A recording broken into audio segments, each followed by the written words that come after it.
welcome to the Digital Weather Desk, powered by Century Next Bank. I'm Jared Floyd. Happy Friday. Approaching lunchtime on this Friday. I know a lot of folks, I just watched the send-off to the Ouachita Lions as they head to the Dome this afternoon to get ready for tomorrow's game. Sterlington kicks off with Gina in about 3.5 hours or so. In fact, I believe North DeSoto starts the day today at noon, so in about 5 minutes or so, they kick off. And then, like I said, we got Sterlington and Gina tonight, or this afternoon, Ouachita and Ruston tomorrow. So a lot of North Louisiana representation in South Louisiana. And I'll have your football forecasts a little bit later this afternoon for if you're heading to those areas. Obviously, the game's being played inside, so that doesn't really matter. But if you're going to be in and around the Dome and across New Orleans for the daytime hours on Saturday, I'll have a look at that forecast in just a little bit. Today's forecast, or this afternoon's update, made possible by ServPro, Monroe, West Monroe. Faster than any size disaster. Call or click servpro.com for more. We are dealing with a pesky area of clouds and fog across portions of southern Arkansas and far northern Louisiana. This is called a advection fog. Basically, you've got a fairly cool, dry surface, and then you bring a kind of a warm, humid air mass over the top of it, and the lowest layer of that warm, humid air mass cools and condenses and essentially just develops a cloud at ground level. But that's what we're dealing with in southern Arkansas, and visibilities are limited in some of those spots. In fact, as we zoom in just a little bit, you can see it a little bit more so. And also some afternoon clouds continue to filter their way through northern Louisiana as well. We've also seen some shower activity, or at least some on radar, across the southern counties and parishes. And that's why if you go to thedigitalweatherdesk.com, to digitalweatherdesk.com, or to the Digital Weather Desk app, and you see 10% rain chances for the southern counties and parishes in your area, that's why. I wouldn't be surprised to maybe run into something very spotty shower-wise through the rest of the afternoon and into the evening. Good afternoon, Harlan. Thank you so much for joining in. Check of temperatures, and again, where the cloud cover and the fog has been persistent, temperatures are noticeably cooler.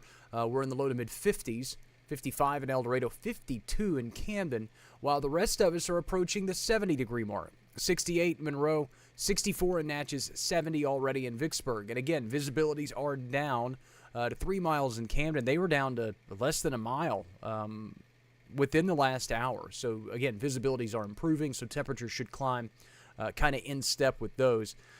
Winds will pick up a little bit out of the southwest today, but we are wiggling a cold front through the area this afternoon, and behind that front, winds will generally shift to the north.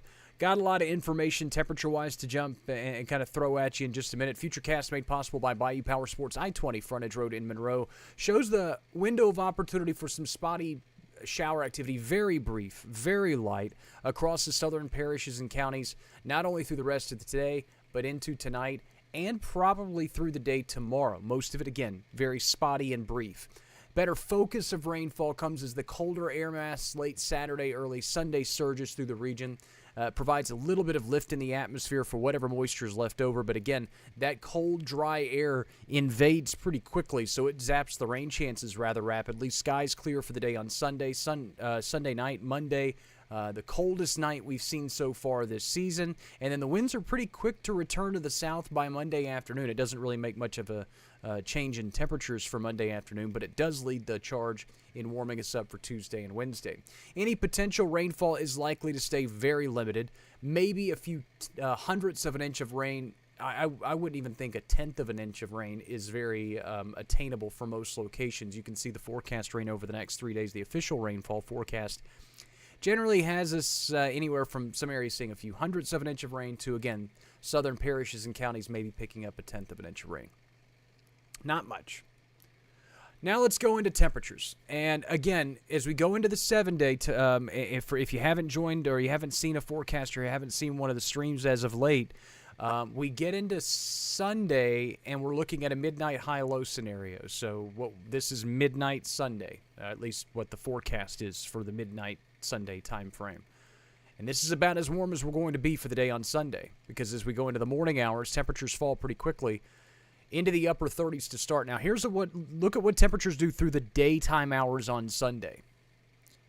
Across a good chunk of the area, they climb a degree or two, but look toward the Mississippi Valley as the cold air continues to filter in. That just does not budge. In fact, there will be some areas that may actually just continue the gradual fall temperature-wise through early afternoon. Then by late Sunday night, most of us are well below freezing, likely into the 20s. And that's what I'm talking about with a midnight high-low scenario. Midnight Sunday, high temperature. 11:59 or midnight Monday, your low temperature. Usually you see morning lows, daytime highs. Not going to be the case on Sunday. Then we get to the morning low on Monday, and this is really what I've kind of based most of our forecast numbers off of. And I'll get to my official forecast lows for Monday in just a second, so we'll kind of break it all down. This is what we call, this version of Futurecast is what we call the NBM, the National Blend of Models, which is a weighted blend of a lot of ensemble members and a lot of different, a lot of factors are included in. There's climate factors included in. It's constantly being kind of tweaked and weighted. So it's kind of a computer model, but it's not. I think it's a post-production of computer model data, if you will. And it has this in the low end of the 20s for Monday morning. This is the Barron 3K model. It's a little bit warmer this go-round.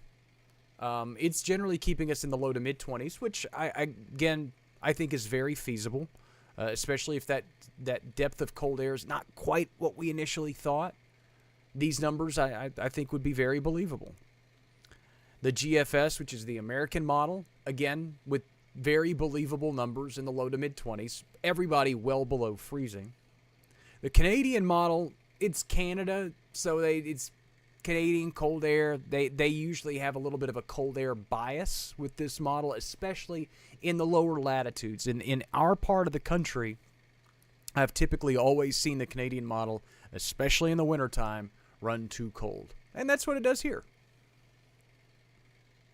Generally has us in the mid to upper teens. It's not out of the realm of possibilities to see 18, 19 degrees on Monday morning. I just don't think it'll be very widespread, and I think the best chances would be across southern Arkansas. So, all of that data aside, here are what I have for forecast lows on Monday. Monticello always tends to run a little bit warmer, so they're generally about 23, 24. Camden and El Dorado maybe is into far northern Louisiana. We kind of backdoor some pretty cold air in, so we, again, drop to near 20. Upper teens are not out of the question. The I-20 corridor, low to mid-20s. Mississippi Valley, southward, mid-20s. Again, this is what we have right now. The forecast is generally kind of ebbed and flowed back and forth. I had them a little bit colder, then I trended them warmer this morning, and now I've brought them back down a little bit lower for late morning. That doesn't mean that by afternoon I don't bump them back up again. That's what forecasts do. That's the whole point of altering the forecast, is just to. But you also can overdo it.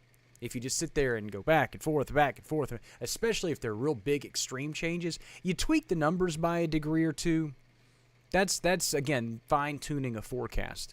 But if you go, 70, 30, 65, 42, and you just keep going back and forth between these big swings that you see sometimes in the later computer model forecasts, that's not good for anybody.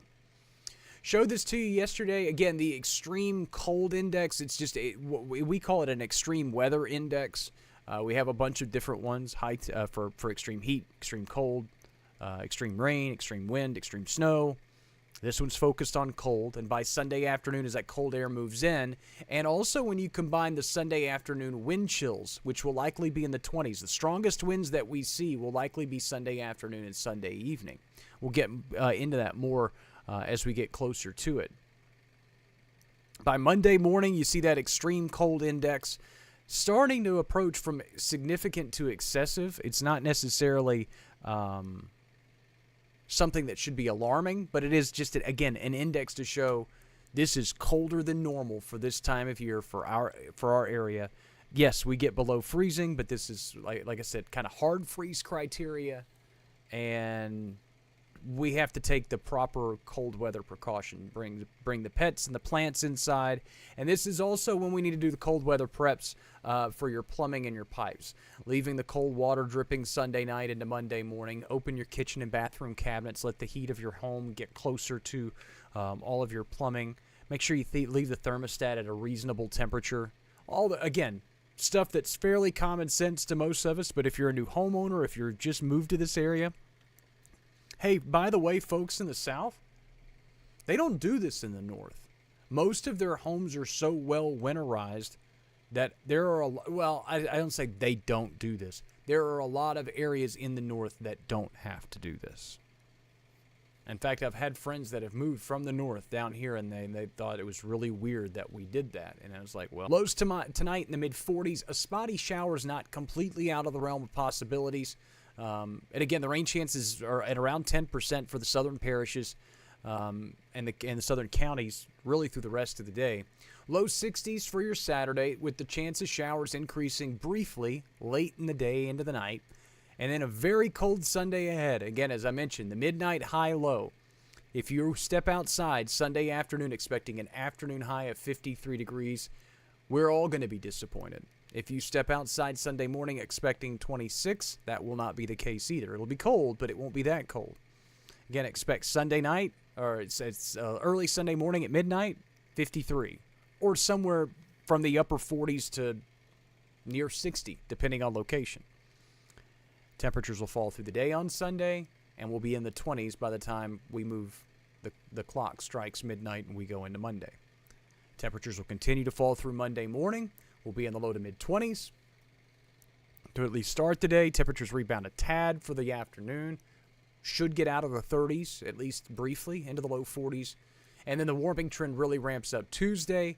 I think the 43 that we see on Wednesday morning, the low 40s that we see on Wednesday morning will be at midnight. And temperatures will just climb from there as we go through the day Wednesday. So it'll be a pretty uninterrupted warming trend through the day Wednesday. It starts kind of as the day starts and just continues through the day. And if you hate all of this, we'll be back to 70 degrees by this time next week in typical Arklamas weather fashion. And that's a look at how things shake out on this Wednesday. Hey, for some reason we couldn't connect on X today. That's a bummer. So we're just on 3 streams. Twitch, Facebook, YouTube. Hello, Louisiana Cooker. Thanks for joining in. Hello, Jan, May, Onethia. Thanks for taking time out of the day to get a look at the forecast. Again, football forecast for Ouachita and Ruston comes out in about an hour and a half or so. Again, it's an indoor game. Weather's going to be great inside. Fishing game comes out later tonight. I will join you later today with a stream. May not be a very long forecast update, but just kind of update the latest information. And obviously, we usually kind of trim down the content schedule for the weekend, but I'll be providing updates Saturday, Sunday. Again, it may not be extensive, 12, 15, 20-minute live streams, but there will be some updates as we kind of guide you through this first big shot of cold air, or the coldest shot of cold air, that was redundant, that we've seen so far this season. Forecast is always available at digitalweatherdesk.com and on the Digital Weather Desk app, available for Apple and Android users. Again, I'll check in with you a little bit later today.